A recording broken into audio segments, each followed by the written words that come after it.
જો આપણે આવી ગયા છીએ રાસ મંદિર પંચાળા, જે મેઇન રોડ ઉપર ગામની બહાર જ છે આ રાસ મંદિર, જ્યાં ભગવાન સ્વામિનારાયણ અહીંયા રાસ રમ્યા હતા.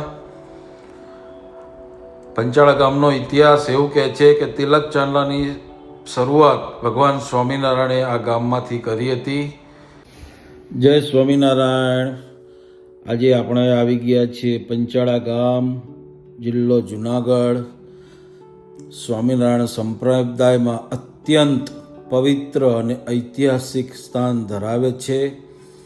જેમ શ્રી કૃષ્ણ ભગવાને વૃંદાવનમાં રાસલીલા કરી હતી, તેમ ભગવાન સ્વામિનારાયણે પંચાળાને પોતાનું રમણ રેતી કે વૃંદાવન બનાવ્યું હતું.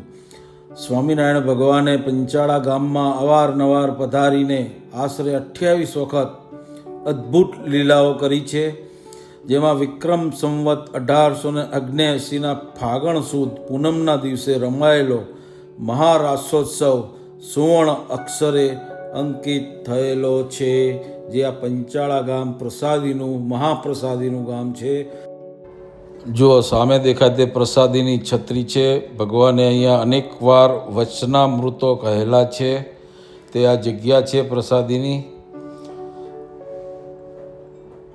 ચાલો આપણે ઉતારા તમને હું બતાવું. જો આ ઉતારા નવા હમણાં જ બનાવ્યા છે. બહુ સરસ ઉતારા અહીંયા બનાવવામાં આવ્યા છે. એસી નોન એસી બંને રૂમો અહીંયા અવેલેબલ છે. આગળથી આવવાનું હોય તો આગલા દિવસે તમે ફોન કરી દો તો તમારી રૂમ એ લોકો બુક કરી દે છે. જો આખા નવા ઉતારા બનાવવામાં આવ્યા છે. પંચાળા ધામ, ઘણી બધી રૂમો છે. એસી નોન એસી બંને રૂમો છે. જો બહુ સરસ ઉતારા બનાવ્યા છે. પંચાળા ધામ, બધી નવી રૂમો છે. અહીંયા રાત્રિ રોકાણ બહુ સરસ થઈ જાય છે. જો પંથથી કરવા નીકળ્યા હોય તો અમે અહીંયા જ રાત્રિ રોકાણ કર્યું હતું. જો આ મંદિરનો પાછળનો ભાગ છે, ઝીણાભાઈનો દરબારગઢ.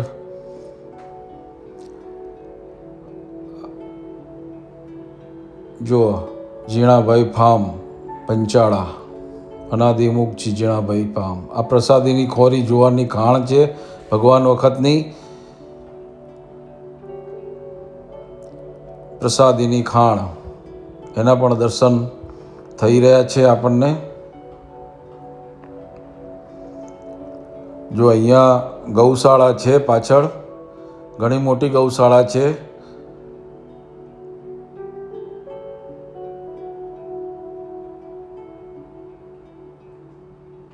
મંદિરના પાછળના ભાગે જો આ મંદિર છે પંચાળાનું. અજીણાભાઈનો પ્રસાદીનો દરબારગઢ છે. ચાલો આપણે દરબારગઢના દર્શન કરીએ. ભગવાન અહીંયા ખૂબ જ રોકાયેલા છે, અહીંયા ઝીણાભાઈના દરબારગઢમાં. અને અહીંયા વચનામૃતો પણ કહેલા છે. મહારાજ અહીંયા 32 વખત પધારેલા છે. અહીંયા આપણે હમણાં પછી જઈશું રાસ મંદિર, જ્યાં ભગવાને રાસલીલા કરી હતી. આ દરબારગઢ ઝીણાભાઈનો. જો દર્શન કરો દરબારગઢના.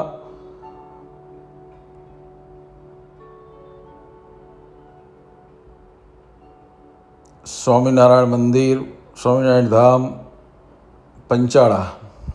પ્રસાદીનો ગોખ હતો. જો આ પ્રસાદીની વસ્તુઓ છે અહીંયા બધી મહારાજ વખતની. બહુ સરસ રીતે સંગ્રહાલય બનાવેલું છે. દર્શન કરવા જેવા છે. આ પ્રસાદીનો પટારો. એક વખત તો આ ગામમાં આવીને મહારાજની પ્રસાદીની વસ્તુઓ, રાસ મંદિરના દર્શન કરવા જ જોઈએ. જો આ ઝીણાભાઈનો દરબારગઢનો રૂમ છે, એમાં સરસ રીતે પ્રસાદીની વસ્તુઓ ગોઠવેલી છે. જો આખો દરબારગઢ.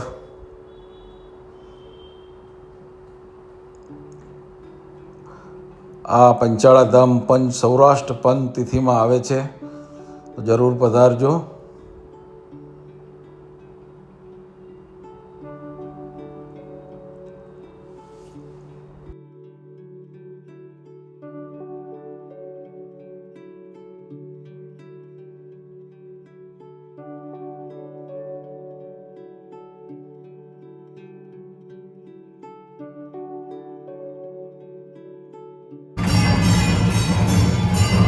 ચાલો આપણે મંદિરમાં દર્શન કરીએ. અત્યારે આરતીનો ટાઈમ છે.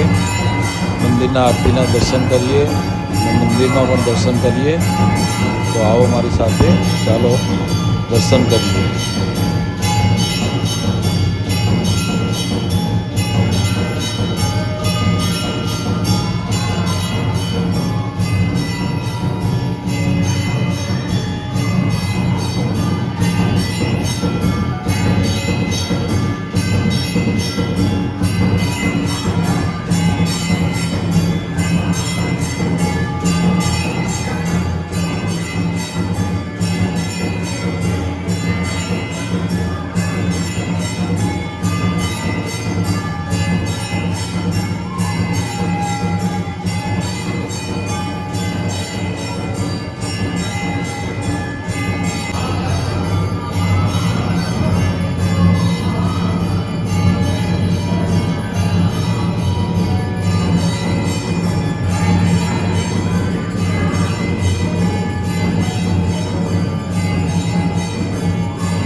જો આપણે આવી ગયા છીએ રાસ મંદિર પંચાળા, જે મેઇન રોડ ઉપર ગામની બહાર જ છે આ રાસ મંદિર, જ્યાં ભગવાન સ્વામિનારાયણ અહીંયા રાસ રમ્યા હતા.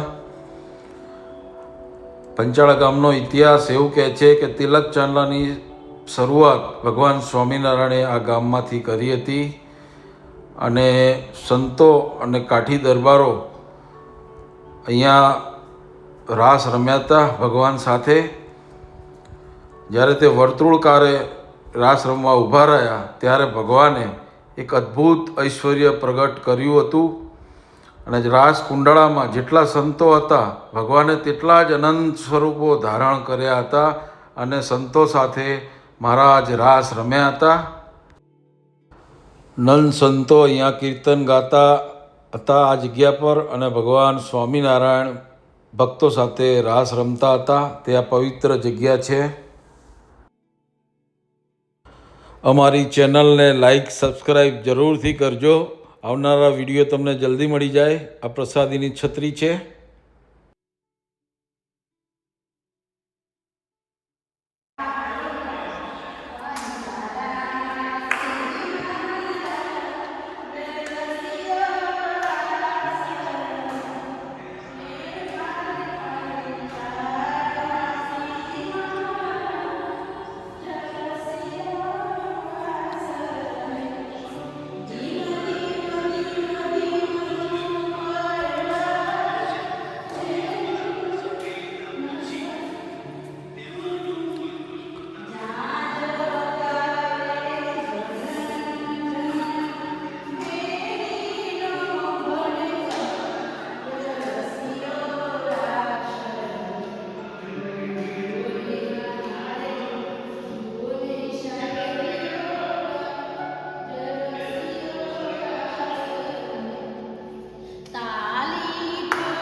જો આ પ્રસાદીની શિલા છે.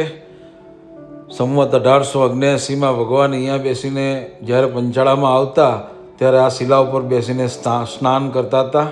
તે પવિત્ર શિલા છે.